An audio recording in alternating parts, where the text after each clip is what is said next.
समझने के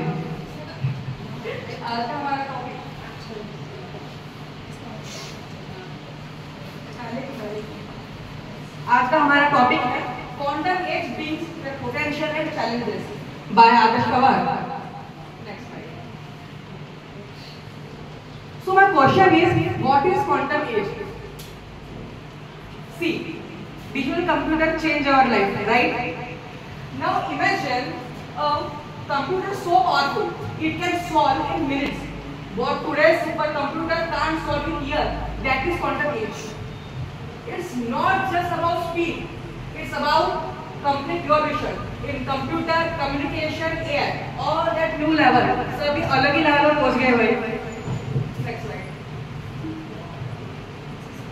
Basic of quantum technology.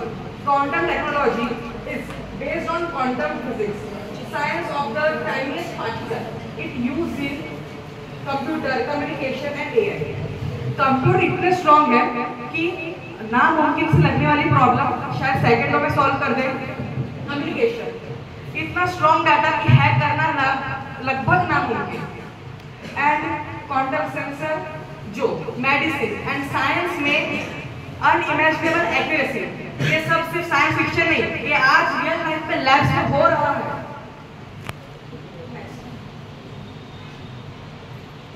Potential faster computing, science में या स्पेस साइंस हो या ट्रांजैक्शन, सब बहुत ज्यादा स्पीड से।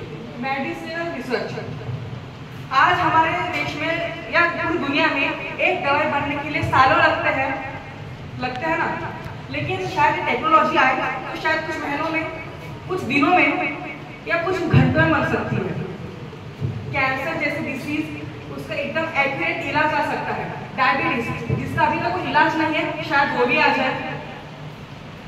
साइबर सिक्योरिटी, क्वांटम कोड लगभग अनब्रेकेबल होते हैं, यानी कि हैक करना लगभग नामुमकिन सा। एंड इकोनॉमी एंड जॉब्स, अब जाहिर सी बात है अगर कोई नई टेक्नोलॉजी आई है उससे रिलेटेड कोई बिजनेस होंगे, ओपन होंगे, जॉब्स क्रिएट होंगी, data scientist and many other. इसका मतलब यह है अगर हम जमाने के साथ चले तो हम हमेशा फायदे में रहेंगे। अब देखो हर सिक्के के दो पहलू होते हैं, हेड या टेल। वैसे अगर ये पॉजिटिव भी है तो उससे ज्यादा नेगेटिव भी है, इसलिए हमें हमेशा दोनों चीजों का बराबर ध्यान रखना चाहिए। और इसकी चैलेंजेस क्या है?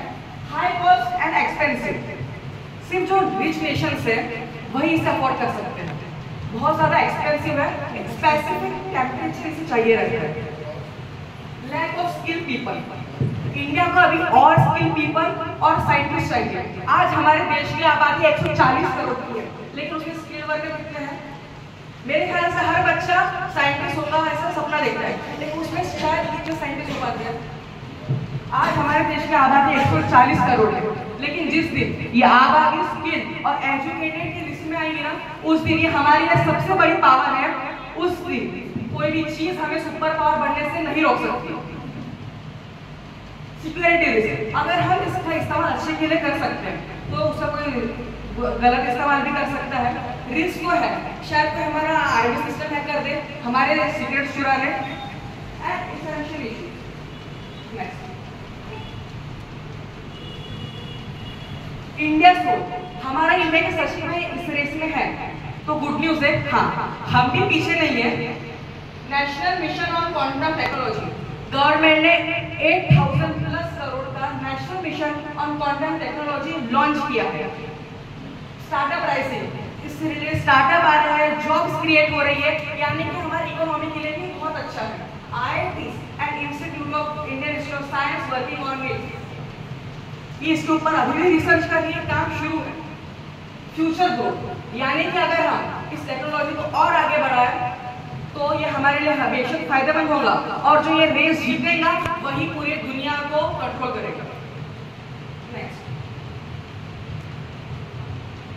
लेकिन इसका मतलब ये नहीं है कि हम बहुत आगे हैं, हम अभी भी यूरोप, चाइना, अमेरिका, जापान, इन नेशन से बहुत पीछे हैं। अब बस हमें स्पीड चाहिए और यूनिटी चाहिए।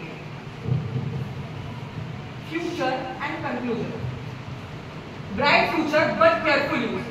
Quantum age is not coming in the future. It has already started.